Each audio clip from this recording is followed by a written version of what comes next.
Do you know who really rules this world while we don't even notice it? No, not humans, but ants. Tiny, almost invisible, yet one of the most organized and ruthless forces on the planet. They have armies, intelligence, tactics, and even slavery. Today I'll show you what they are truly capable of. Believe me, after this video, you will never look at ants the same way again.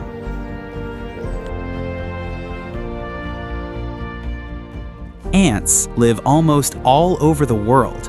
They can be found in forests, deserts, fields, and even near humans.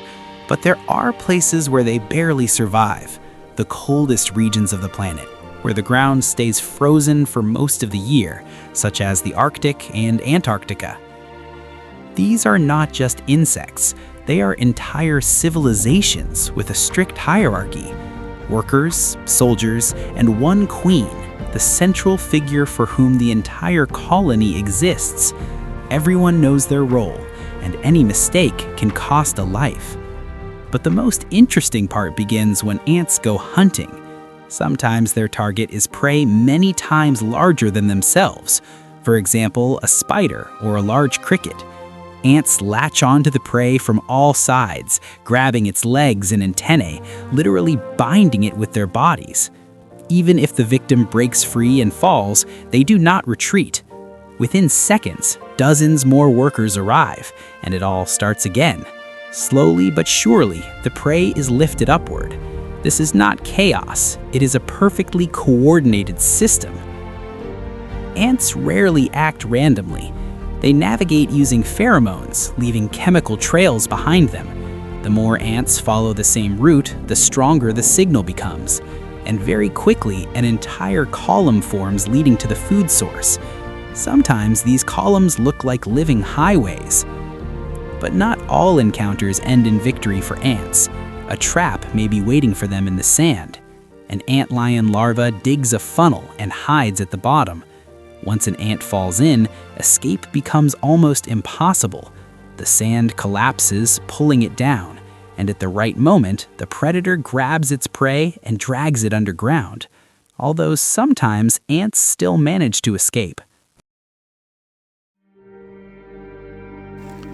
But more often, they themselves become hunters. Even a predator like a praying mantis can become a victim. At first, it sits calmly, unaware of danger. But ants suddenly appear.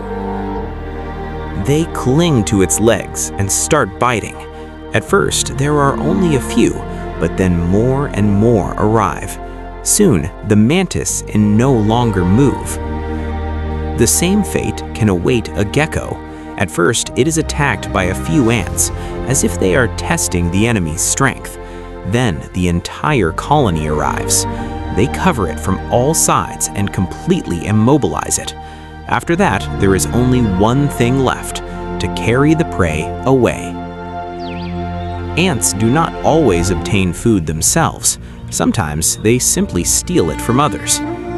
Here, a wasp has caught a caterpillar and is almost dragging it to safety.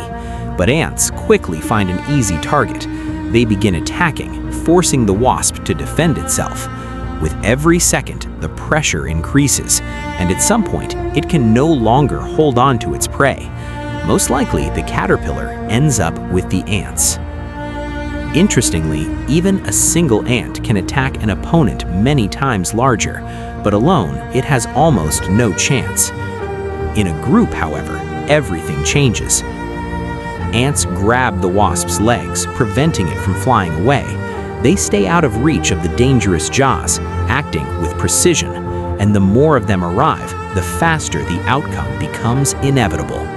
Even hornets, despite their size, sometimes lose, because it is extremely difficult to withstand a coordinated team.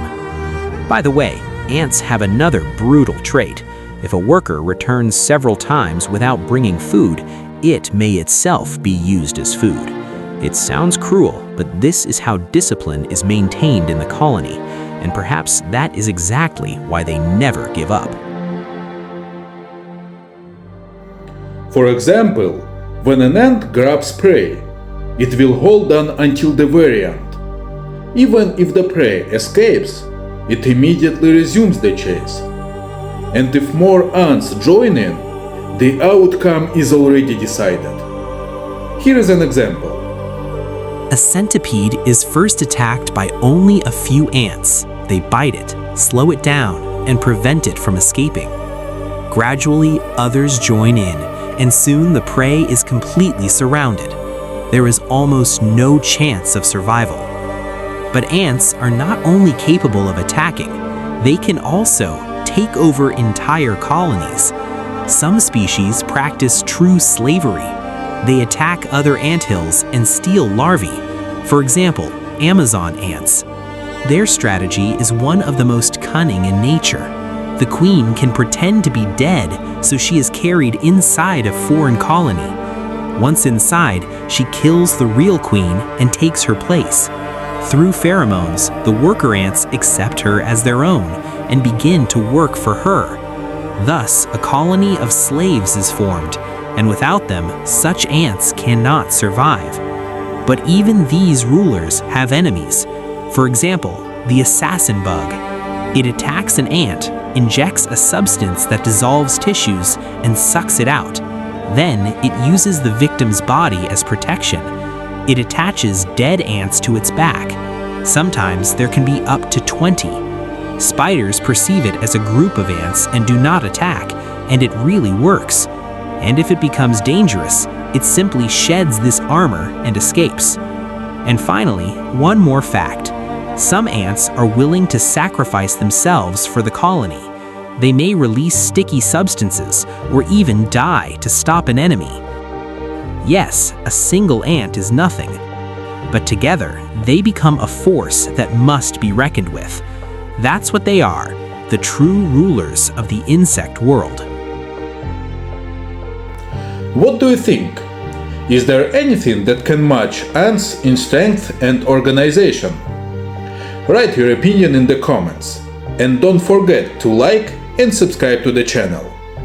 Thank you for watching, and see you next time.